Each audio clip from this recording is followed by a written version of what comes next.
Nah, teman-teman harus waspada ya, hati-hati. Penyakit ini sangat berbahaya untuk tanaman cabai kita, namanya ini layu fusarium atau serangan cendawan, teman-teman. Ini bukan hanya membunuh satu atau dua tanaman cabai kita, namun ini sangat cepat sekali untuk menularnya, sehingga nanti isi tanaman cabai kita sekebun ini bisa hancur semua, teman-teman. Jadi memang belum ada sih obat yang paling ampuh untuk mengatasi ini. Nah, video kali ini udah akan berbagi informasi gimana caranya memutus rantai serangan ini pada kebun kita. Ya.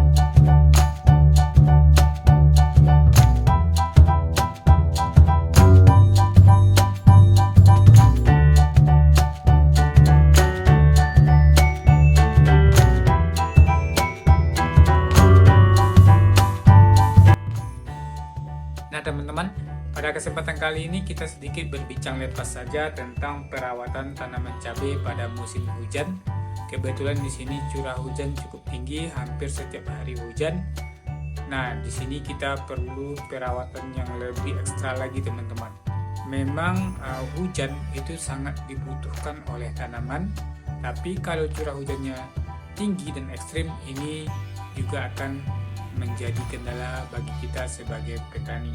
Nah, apa saja yang perlu teman-teman hindari untuk tanaman cabai pada musim hujan ekstrim? Yang pertama yaitu pemberian pupuk yang unsur N itu dikurangi atau jangan diberi, yang mana kita harus mengendalikan pemberian pupuk terutama unsur N-nya yang tinggi, itu seperti nitrogen yang ada pada pupuk urea atau pupuk kimia lainnya. Kenapa? Ini akan merusak struktur akar pada tanaman cabai, yang mana ini akan cepat membusuk. Memang unsur N sangat bagus untuk tanaman cabai di masa vegetatif atau masa generatif ya, terutama di masa generatif pertumbuhan daun, cabang dan pucuk.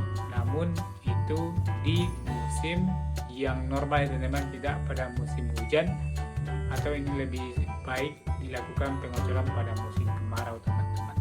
Ya, ada beberapa dampak jika unsur N-nya tinggi. Ini akan berdampak pada tanaman cabai seperti daunnya layu ya. Nah, daunnya loyo, akarnya bisa busuk atau busuk batang, teman-teman. Selanjutnya, jangan menanam cabai di tempat yang rindang atau di bawah pohon kayu besar, teman-teman. Apalagi di musim hujan yang cukup ekstrim, jika nanti ada tetesan air dari pohon, ya dari daun pohon besar, dampak buruk pada tanaman cabai, terutama cabai, teman-teman, akan terserang jamur, teman-teman, karena tetesan air dari air hujan melalui daun itu resiko jamurnya cukup tinggi, dan ini juga akan mengurangi atau menghalangi sinar matahari. Nah, ada beberapa gejala ataupun penyakit yang akan muncul ketika kita menanam cabai di bawah dedaunannya rindang yang kekurangan cahaya matahari, apalagi pada musim hujan yang cukup ekstrim, yaitu serangan antraknosa, serangan jamur, mati layu fusarium, dan serangan-serangan yang cukup berbahaya pada tanaman cabai lainnya, teman-teman. Jadi pada musim hujan itu memang kita di sisi lain kita bersyukur, namun ada juga kita harus berhati-hati, teman-teman, apalagi pada musim ekstrim. Ya, untuk pengendaliannya kita lakukan penyemprotan, baik itu penyemprotan fungisida ataupun pestisida. Itu kita gunakan perekat dan penembus, teman-teman, karena di musim hujan ini akan lebih bagus atau lebih maksimal jika kita melakukan penyemprotan menggunakan atau mencampur dengan perekat atau penembus yang dijual di pertanian.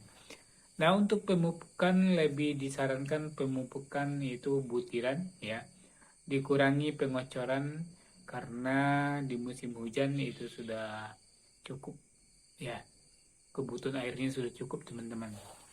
Nah, itu sih. Dan juga jangan melakukan pemupukan terutama pupuk kandang yang belum matang Nah, itu akan memicu jamur. Terima kasih teman-teman, sedikit itu informasi dari Uda seputar perawatan tanaman cabai di musim hujan yang cukup